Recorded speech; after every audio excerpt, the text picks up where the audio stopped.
این خانه زیبا و قدیمی مربوط به دوره قاجار تو محله فیض‌آباد کرمانشاه و نزدیک تکیه بیگلربیگی.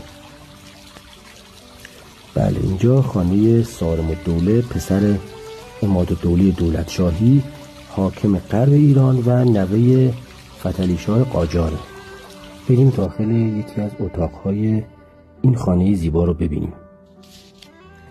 این درای منبت کاری شدن ببینید، 2 تا در داره و ظاهرا قدمت این درای منبت کاری شده از خود این بنا قدیمی تر. گچکاری سقف چقدر زیباست.